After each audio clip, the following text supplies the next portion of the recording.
Merryn Somerset Webb is with me. She's the editor of MoneyWeek. Good morning to you. Good morning. And we were talking outside about how much of the household income now goes on oil and energy. Is that higher or lower than where it was? It's lower. It's a lower percentage. You know, incomes have gone up relatively since the 70s, so we spend much less of our income on oil and oil-related products than we did. Not exactly a reason to be cheerful, though. No, it's not a reason to be cheerful. You know, the impact of the most recent rise in oil will not be as severe as it was in the 70s. But you must remember there are already problems in the economy, and particularly in the US economy, where the consumer has been hit by all sorts of nasties recently, falling house prices, rising interest rates, etc.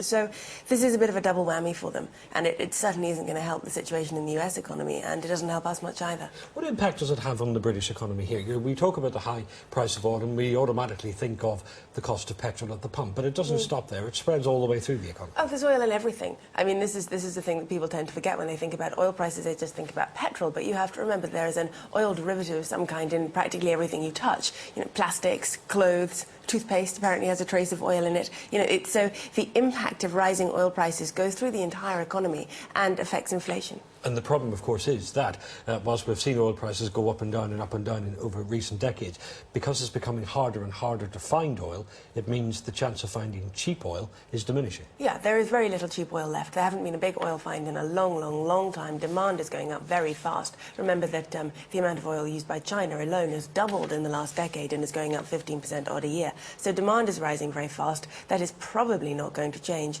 and the supply isn't there to meet it. So there is a good reason why the oil price is rising. There's some speculation in there, of course there is, but the fundamentals are very strong for the oil price. And if it hits $100 a barrel, is that important, or is it just one of those big round numbers that economists get excited about? It's psychologically important. It'll be frightening for stock markets, but no, it's not any more important than $99 or $101. OK, Merryn Somerset Webb, nice to talk to you. Thanks for joining us here at breakfast at the Stock Exchange, the editor of MoneyWeek. More business after 7, maybe a little bit of exercise, I'm told. We might be looking at the new trend in computer games that get us fit.